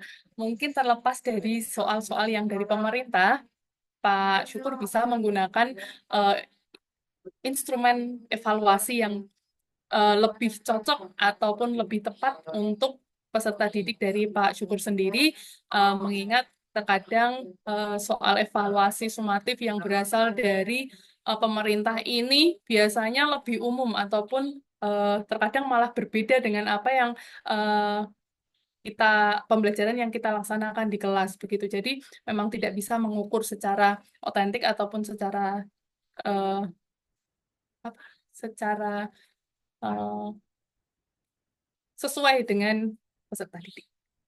Terima kasih Pak Syukur.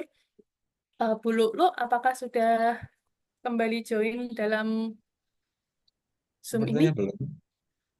Baik, Eh, Cukup demikian. aja. Demikian presentasi dari kelompok 1 mengenai karakteristik, model, dan pendekatan dari evaluasi pembelajaran. Kami kelompok 1 memohon maaf apabila ada perilaku maupun perkataan yang kurang sesuai di hati Bapak Ibu sekalian. Wassalamualaikum warahmatullahi wabarakatuh. Waalaikumsalam. Waalaikumsalam warahmatullahi wabarakatuh. Baik, mungkin saya ke penekanan sendiri ya kaitannya dengan karakteristik, model, dan pendekatan evaluasi. Ini masih stay semua ya, Pak Satrio, Bu Salimatul, Bu Isna, Pak Dedi, Bu Rosida. Kasih, Pak. Ya, Terima kasih Bu Bapak. Lulul. Masih Pak, aman. Berarti Mas yang nggak masuk masih satu seperti kemarin ya, Pak Syukur ya. Pak Kofi Bapak. Ya. Oke, baik. Eh, Tadi mungkin saya dari belakang ya, dari 5 pertanyaan tadi sudah dijawab semua oleh kelompoknya Bu Atika dan Bu Lulul kaitannya dengan evaluasi ya. Nah, eh, dalam apa ya, sebagai pendidik kan nanti harus tahu apa evaluasi, penilaian sampai ke pengukuran. Itu kan ketiga hal yang berbeda ya. Jadi ada pengukuran, ada penilaian, ada evaluasi. Nah, evaluasi itu yang paling luas ya, nah, didiskusikan di mata kuliah kita. Jadi evaluasi kan prosesnya ya. Kemudian kalau kita mendapatkan skor-skor gitu ya, itu adalah ke pengukuran. Kemudian penilaian itu ke pembandingan ya. Jadi membandingkan hasil skor gitu ya dengan kriteria itu sudah masuk ke penilaian. Nah, semua sistem tadi itu masuk dalam evaluasi tadi ya. Jadi evaluasi itu adalah ke prosesnya. Jadi atau ke rancangannya. Jadi rancangan dari awal ya kita menetapkan tujuan pembelajaran sampai dengan nanti ke hasil. Nah, tadi yang saya rekam dari yang terakhir tadi dari Pak Syukur gitu ya, tadi sudah dijawab. Jadi ya memang benar ya. Jadi artinya mana yang otentik gitu ya, otentik sumatif apakah formatif. Jadi semuanya itu bisa otentik semua gitu ya. Karena keduanya itu memiliki peran ya. Jadi memiliki peran yang berbeda gitu ya sesuai dengan apa ya makna dari penilaian sumatif dan formatif itu. Jadi kalau formatif kan ke proses gitu ya, kemudian sumatif itu ke akhir. Nah, untuk di apa ya di sekolah ya, kalau di perguruan tinggi itu sudah masuk ke formatif ya. Jadi formatif itu jadi boleh hanya ke formatif saja. Jadi artinya kalau di perguruan tinggi itu ada yang namanya CPMK ya, atau capaian pembelajaran mata kuliah. Nah, di dalam CPMK itu di dalamnya ada sub CPMK. Nah, nanti misalkan kita ada UTS UAS gitu ya, itu nanti yang kita masukkan di sistem itu adalah sub CPMK-nya.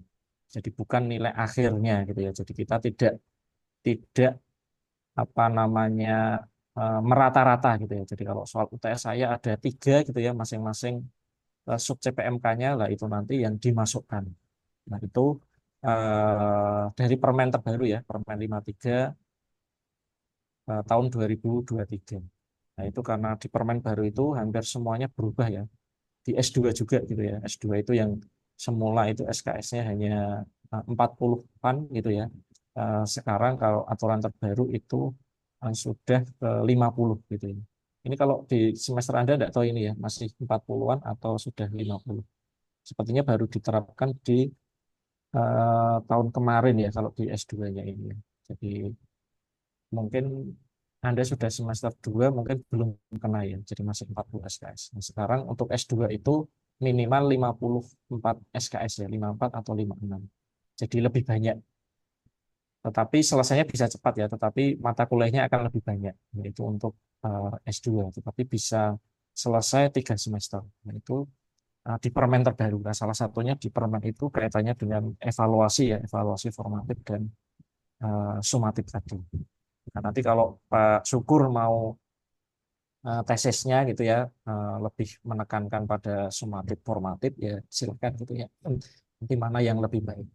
Nah, kalau tadi dari pandangan sumatif apa namanya belum, kalau tadi jawabannya belum terlihat valid gitu ya, nah, hasilnya mungkin tidak valid gitu ya. Nah, mungkin untuk menjadikannya valid, maka instrumen tadi seperti yang ditampilkan kelompok 1 tadi, yang pertama gitu ya, maka karakteristiknya salah satunya kan valid, praktis gitu ya, dan lain-lain, sampai dengan ke apa tadi, proporsional tadi ya. Nah, itu harus terpenuhi semua. Jadi mulai valid, reliable, kemudian relevan, representatif, praktis gitu ya, sampai dengan terakhir tadi proporsional. Nah, itu harus terpenuhi semua. Nah, nanti kalau itu sudah terpenuhi semua, mau nanti tes formatif atau sumatif yang digunakan, nah itu seharusnya sudah baik gitu ya. Artinya bisa mengetahui keotentikan dari peserta didik tersebut. Nah, makanya besok kalau membuat tesis, kalau membuat instrumen kan pasti diuji validitas, reliabilitas gitu ya, atau sampai ke tingkat kesukaran gitu ya, daya pembeda itu kan masuk di dalam karakteristik tadi ya. Jadi misalnya proporsional, nanti harus menyesuaikan dengan tingkat kesukarannya berapa kan gitu ya. Kemudian diskriminatif itu kaitannya dengan daya pembeda gitu ya. Daya pembeda dari sebuah soal itu harus diukur juga. Makanya itu harus dianalisis dulu instrumen yang kita buat sehingga nanti akan layak digunakan untuk mengukur peserta didik. Seperti itu Pak Syukur. Dan nanti kalau kaitannya dengan evaluasi ya nanti berarti ke arah apa namanya analisis instrumen nanti yang diperkuat sehingga nanti akan menghasilkan output yang dikenakan ke siswa itu akan menjadi valid, praktis gitu ya, dan proporsional misalkan dan lain-lain. Itu kemudian tadi evaluasi ya, ada norm berbasis norm ya, atau norma dan apa tadi satunya kriteria gitu ya. Itu tadi sudah dijawab saya kira. Kalau yang norma tadi kan kaitannya dengan pemeringkatan ya, kalau sekarang masuknya ke kriteria, tidak lagi ke pemeringkatan kalau sesuai dengan kurikulum Merdeka. Nah, kemudian tadi banyak model ya, banyak model atau pendekatan. Memang kalau secara sistem itu yang sering dipakai yang CIPP tadi ya, ada konteks, input, proses, dan produk. Itu memang yang sekarang atau yang modern ya, kalau tradisional itu biasanya ke kognitifnya saja. Jadi untuk ke keterampilan dan sikap itu belum masuk ke sana. Nah, maka yang sering dipakai ya ke model pembelajaran, maaf, model evaluasi yang CIPP tadi ya. Jadi kaitannya dengan C, ya. C itu kan konteks, I input gitu ya, proses dan produk. Saya kira tadi sudah dijelaskan. Kemudian, nah mana yang lebih baik sebenarnya tergantung dari tujuan ya. Jadi saat kita pembelajaran kan pasti akan menentukan tujuan. Jadi tujuan kita, tujuan pembelajarannya itu seperti apa gitu ya. Kalau dulu tadi sudah dijelaskan ada TIU, TIK gitu ya, tujuan instruksional umum, instruksional khusus gitu ya, dalam kurikulum terdahulu. Nah, sekarang hanya ada tujuan gitu ya, tergantung dari tujuan konteks dan tujuannya itu apa gitu ya, sehingga nanti model evaluasi yang digunakan nanti bisa dipilih. Karena banyak model-model evaluasi gitu ya, tidak hanya yang ditampilkan oleh kelompok satu gitu ya, ada banyak sebenarnya, lebih banyak lagi ada model Kirkpatrick gitu ya, kemudian yang ada scorecard gitu. Nah, itu ada banyak macam model-model evaluasi. Nah, salah satunya yang umum dipakai ya tadi ya, CIPP tadi sudah dipaparkan. Nah, itu memang yang umumnya ya, dari mulai konteksnya apa, inputnya apa, proses sampai dengan produknya. Karena dia akan memberikan apa ya, kerangka kerja yang menyeluruh itu untuk evaluasi program atau proyek. Jadi dapat memastikan semua aspek nanti itu penting diperhatikan. Itu kalau kaitannya dengan CIPP. Kemudian kalau mau mengembangkan tadi ya, dari pertanyaan berikutnya tadi, mau mengembangkan atau menggabungkan gitu ya, menggabungkan beberapa model itu bisa juga gitu ya. Tergantung nanti apakah ada benang merahnya antar model evaluasi itu. Nah, semuanya nanti ya memang tergantung dari tujuan dari pembelajaran kita itu mau apa gitu ya, sehingga nanti bisa menentukan modelnya. Itu kemudian sudah, saya kira sudah terjawab semua tadi ya, Bu Musyawarah, Bu Ayu Erni, itu kaitannya dengan modelnya. Kemudian Bu Isnah tadi ke instrumen ya, instrumen memang yang kalau mau praktis dan diskriminatif itu ya memang harus diuji ya, diuji bisa validitas ya, validitas itu bisa ke validitas ada macam-macam juga ya. Kalau mau ke validitas konstruk biasanya ke expert judgment, jadi ke ahli. Jadi biasanya ke ahli dulu, baru nanti ke apa namanya diujikan ya. Jadi diujikan itu berarti instrumen kita diujikan ke siswa untuk apa ya, untuk menilai apakah instrumen kita itu layak digunakan. Nah, pengujian ke siswanya itu harus di luar sampel ya. Jadi besok kalau Anda mau menguji instrumen itu harus di luar sampel. Jadi misalnya Anda penelitiannya di sekolahnya Bapak Ibu sendiri, ya nanti untuk uji instrumennya harus di luar sekolahnya dari Bapak Ibu.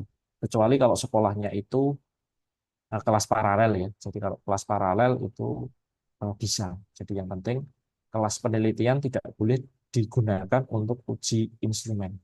Jadi kalau instrumen yang Anda buat gitu ya saat tesis itu tidak boleh diujikan di tempat penelitian. Jadi harus di luar subjek penelitian.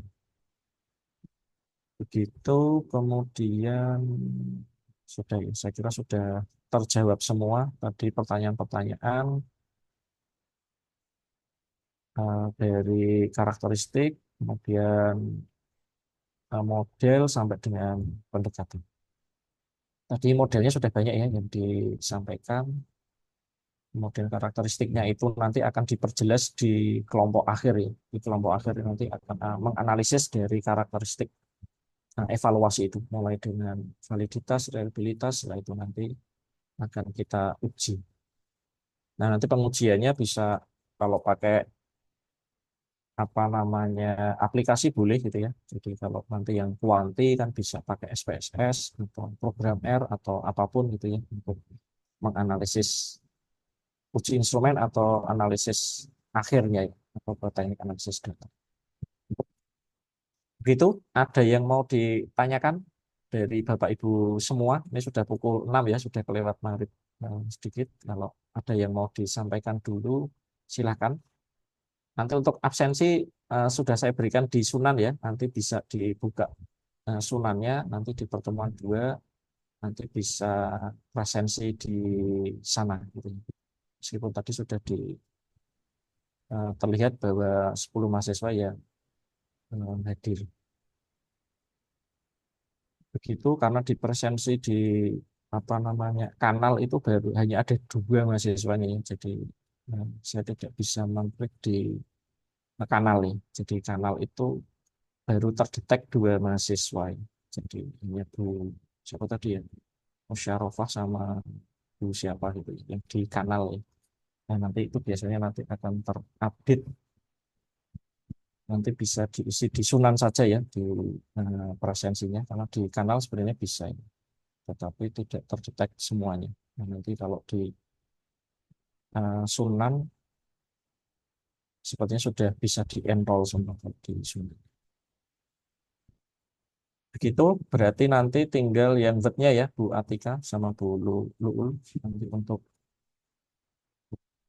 materi yang pertama. Jadi nanti yang lain juga sama ya, nanti kaitannya dengan apa namanya PPT sama wordnya ya. Jadi wordnya nanti bisa dikirim 1 hari sebelumnya, ini sudah ya. Jadi kelompok 1 sudah sesuai instruksi, bisa dikirim 1 hari sebelumnya sehingga bisa dibaca oleh teman-teman. Itu ya, saya kira itu saja karena sudah pukul 6 gitu ya. Sudah maghrib. Terima kasih Bapak Ibu semuanya sudah mengikuti dengan baik dan diskusi juga berjalan dengan baik. Nanti pertemuan berikutnya ya, nanti baru masuk ke instrumennya. Kalau nanti mungkin bisa ditambah contoh-contoh instrumen ya, karena kalau di kedua nanti sudah ke teknisnya ya. Kalau yang satu ini ke apa namanya teorinya, nah nanti untuk teknisnya nanti mulai di pertemuan berikutnya ya. Itu saya kira itu saja Pak Syukur dan teman-teman semuanya. Kita akhiri perkuliahan pada sore sampai malam hari ini ya. Terima kasih. Wassalamualaikum warahmatullahi wabarakatuh.